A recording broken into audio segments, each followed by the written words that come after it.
a good win. I think that's a really good defense.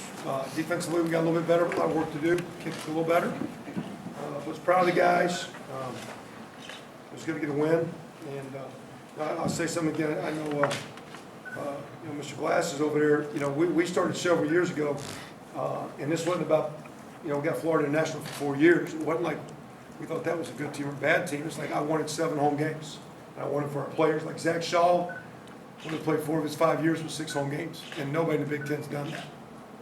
No one. Everybody's played 7 home games except them. And so for us to go out and get us the 7th home game was for our parents, our players' parents, for the fans and students. It wasn't about trying to lessen down.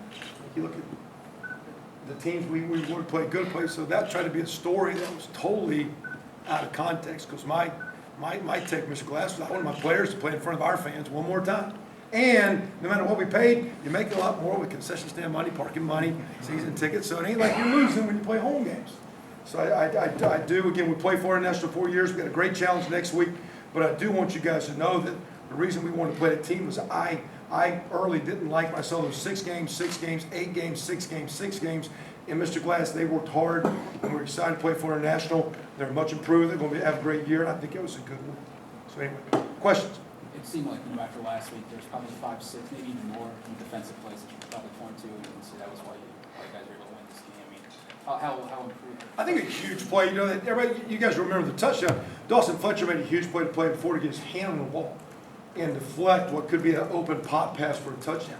When he actually kind of sucked up on the run, made a great effort. I think maybe the ball might have been slightly underthrown, and the QB might have missed it. So there was a lot of plays, but sometimes you see like that one long play and say, wow, it's really the pressure on the quarterback more than Jamil happened to be in the right place. So there's a lot of things going on. But I think Dawson's play is one of those plays. I saw the story the other night about the play before the Super Bowl play where the guy made a tackle and made him snap that play. No one talks about that play.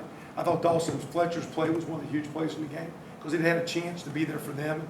He had great anticipation and recovery to get his hand on the ball, and that was awesome for a 4th-year player. He's been a backup. He was redshirted last year, didn't even play. So to get him back in the mix, because he actually is a redshirt junior. He's not a senior, so that was a good play for Dawson. Kevin, the ability of the defensive line really seemed to step up your defensive line. I was just, when we watched the tape last week, with the defense, I said, I don't like the number of times that our D linemen and linebackers are going sideways. And I want to play on more up the field. And I'm not telling you what to do, but I want to go more that way than this way. I don't want to be sitting there not sure and 2-gapping and looking. I just want to, get guys to be more aggressive. And we got a lot to clean up on, but that was the mindset. And it was very clear for me to the coaches and players what I wanted to see. And didn't really wasn't concerned if it was going to be successful. Just want to be aggressive and call things that could give our kids a chance to be a little bit more assertive. And we got a long way to go, but we took a look at a few things to clean up, and we'll keep working on that. Kevin, can you talk about the 20 points you guys scored off their turnovers? Yeah, again, I think we had 3 today, which of course the pick was huge. We've only had 1 turnover to date, I think, correct. So on the plus side, which is a good team, we're playing close games and finding ways to better in the kick game, etc. So there's a lot of positives, but those to get the turnovers is one thing, because our turnover ratio has never been in my 3 or 4 years here very good. But we actually don't turn the ball over a whole lot. We have not created turnovers. So those linemen upfield are actually part of those turnovers, and their ability to harass things. Marcus Oliver's created several plays, and I think he had a fumble recovery tonight. I don't think he had a fumble. I think he had a recovery, correct? So maybe I'm wrong. The turnovers there's big plays, and turnovers are huge in games. And right now we've been fortunate to be on the right side for 2 weeks. See if we can keep it up. Coach, it's kind of a two-sided question, but on one hand, some of those offensive drives that stalled, what do you see early from that? And on the other, when you do talk about your defense, how encouraging is it to see a defense that can pick up the slack over the course of the whole game like that, the way they did?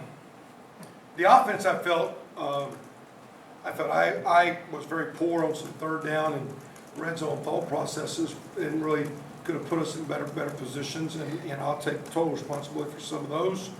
We can still execute it, but you go back and look at it, and hindsight 20/20, we could probably be a little too conservative. Thought got some formations where the pass options weren't great, and the run choice we went to got a little loaded up, so we got a little limited. And that's that was a little bit my fault. I was a little bit more defensive oriented this week, and I think I messed Coach Johns up. Thought Coach Johns did a tremendous job there in the third, starting the fourth quarter, had a couple good wide open drives that was good to see, and that was all him. But I think some of that first half lack of execution was on me.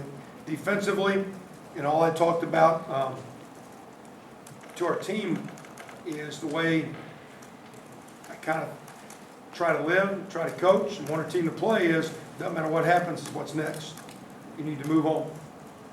Matter of fact, my wife gave a comment to me the other day that the quicker you call plays, your players can't even think about what happened. They can't even think good or bad. They just play the next play. And I don't think she knows much about football, but I shared that thought with our team. I like it when we go fast. And our defense got to do that. You know, you got that huddle point, you're sitting there like, you know, like, I mean, I told Coach Shelby before the game, I go, listen, you're going to have a DB tonight, probably get burned, and you're going to need him. And it happened. And we didn't. I said, so get ready. Don't think I'm gonna get mad. Don't jump down his throat, because he's got to keep growing up. You got to get out there and feel that. You got to feel what that's like. You got to go through some of that kind of stuff. You got to learn how to wobble around a little bit before you start walking fast and running. So again, there's a lot of things we talked before the game with our kids, but I do appreciate exactly the way the defense battled. I think as coaches, we try to have a plan to give them a chance to do that. And for Andre Brown to get burned, but then make some of those plays, second half was great. See Jamil Cook, freshman, making a huge play is awesome. And to see that D-line creating some pressure was very, very good. How important was it to have some of those suspended players like Green and Latham back? Well, I think it gave us more players in the mix. Last week, we couldn't get the stops in the heat. So I just think, having more bodies. But at the same time, those other guys, Jordan Howard's playing good for us. But Devine Redding's playing well. We're going to need more than Jordan. And when Devine's called upon, we'll probably need maybe another guy beside Devine. We've said our tight ends got better. It's nice to see Michael Cooper get a couple catches, and nice to see Anthony Sorry. You need a bunch of guys playing, stepping up, and it's nice to have those guys back. But that being said, Efren and Dougherty and Nate Hoff and all those guys got to keep coming, because we're going to need those guys for the long haul. You couldn't have been happy with 11 penalties for 110 yards. Yeah, but I don't know. It's our track record. It seems like in Big Ten games we have 2, 3, 4 penalties, and in other games we seem to have more. So I do think we have a veteran team that we can correct. And I think we can tighten up some things defensively that was sloppy, that I don't like. Maybe just be alignment, a couple of those late hits. That's one late hit. It was a little okay, bang bang. But you got to it's player safety, and I get that. But at the end of the day, and we're going to play some one-on-one. There's going to be some PIs, and those young guys got to learn how to turn and play the ball a little bit. There's a little bit of that. But like I said, that's to have those penalties and overcome it still shows, again, I think this is going to be a mature team that doesn't need every break, doesn't need it to go right. Just keep playing. And that's my whole deal before. Again, it's not going to be perfect. I want to attack and keep playing. If it's going good, at the end when we scored, it's like, hey, you need to go back out and stop them again. When the offense scored, it's like, hey, you need to get ready and go score again. Don't get into the non-attack mode. We don't have to go. We can work clock. We can be smart, but we don't need to get into me in the sitting on our heels. That's just, in that first half, there were some scores on some third downs where I think I got us sitting on our heels offensively. I didn't like. Time for a couple more. You talked Monday about what you wanted to see different from your defense. What you guys do this week on the practice field, and what did you like about what you did? Well, I don't know.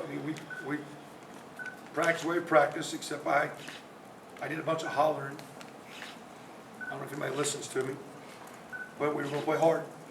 And if I didn't like a call that got aggressive, I said, I don't do that. I just want the kids to play hard.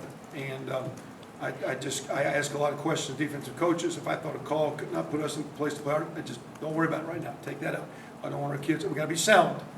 But to me, if you're thinking, I always tell our guys this: if you're thinking, you don't know. I want our kids to know what to do and go play. Don't be thinking about what to do. You got to know what to do.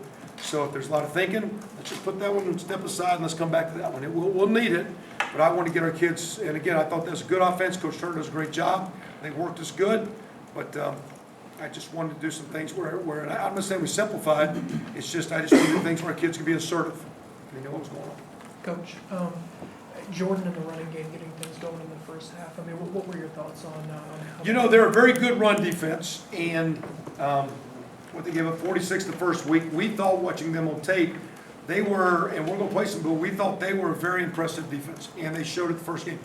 But I think because of some of the passing stuff, I don't know if they were as aggressive with their safeties and backers as we anticipated. So they played the pass a little in some of those runs, and we did talk to the line. that no matter how many they put up there, 2 better be 4, 5 better be 7, and that's one of Jordan's strengths is the bigger guys falling forward and getting a few more yards.